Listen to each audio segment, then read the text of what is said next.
Yeah, I really did feel like slapped in the face by all the things the world says about true love and finding the one, and follow your heart and just do you and make yourself happy, and like all these things that are kind of antithetical to the Christian worldview, which I had kind of gone along with before.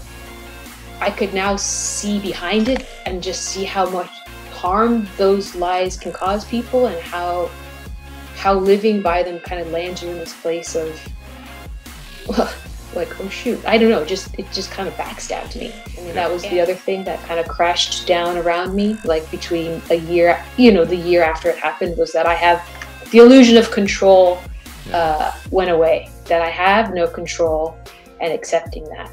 And that was tough. That was really hard. Ignorant that virtue has gone out of it. From that unknown region, we grant they come, but not by its own blind working. Nor even were it so, could any amount of such production, where no will was concerned, be dignified with the name of creation. But God sits in that chamber of our being, in which the candle of our consciousness goes out in darkness, and sends forth from there wonderful gifts into the light of that understanding which is his candle. Our hope lies in no most perfect mechanism, even of the spirit, but in the wisdom wherein we live and move and have our being. That used to be so popular, I don't really hear anymore, like follow your heart, right? If you just follow your heart, which basically means to act out your emotions. If you just act out your emotions all the time, you can't be a normal person, which is weird because everyone has emotions. So if you act out your emotions all the time, you won't be a normal person, even though everyone has those emotions. And that's because your emotions, why is that? Is it because your emotions are, even though there's commonality between your emotions and other people's, they're not aligned necessarily? And so I guess you could, one aspect, say, of things like of celebration is that it makes your emotional state, your passions, normal, and to the degree that they conform to the situation, so that then you can share them with other people, because otherwise they actually isolate you from people, generally speaking, rather than bringing you together with people.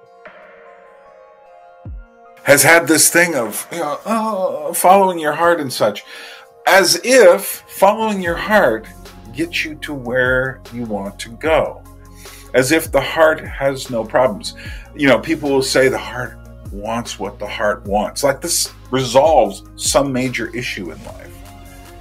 It don't. Interestingly enough, and I know I'm a Christian, I know many Christians who think these exact same things, as if they've never read the verse in Jeremiah 17:9 that says, "The heart is more deceitful than all else, and desperately sick.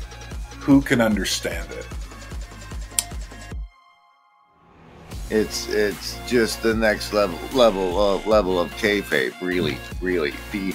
The important thing is that you are the light in the darkness for those you can shine on, and to the extent that gets you to focus your light on things outside your zone of proximal influence, well, at least you're here, where we're coming together and learning about it together. Seeking God and talking about these different kinds of things, but I think there are a lot of people out there that aren't, and so they hear, they see a light in the darkness. And the light in the darkness says, I feel like you feel. And I think that's really good, but I feel sad for people, because I feel like what happens when the gas runs out on that sun? What happens when you're the things that yet again the next savior fails you? And here it is again, here's a new one. And then yet again it fails you. It's like, and this is what's happening in America right now, is that all of this stuff has been propagandizing us for years and years. Do your own thing, follow your heart. You know, you got to be tolerant, except of those who are intolerant, which is a complete contradiction in terms. You can't, you know, don't let people talk who are saying the wrong things. And this is why people are so divided in our country. We've been swallowing this stuff for years and years and years.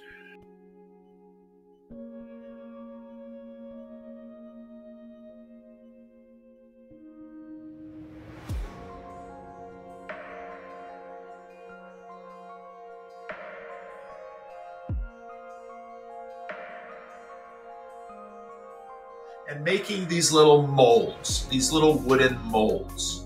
And I was just using this electrical saw to make these little wooden molds. And then the power went out and everything was dark. And I told the people, don't worry, the saw will keep working. And the saw did keep working, even though the power was out and it was an electrical saw. And I kept making these little wooden molds.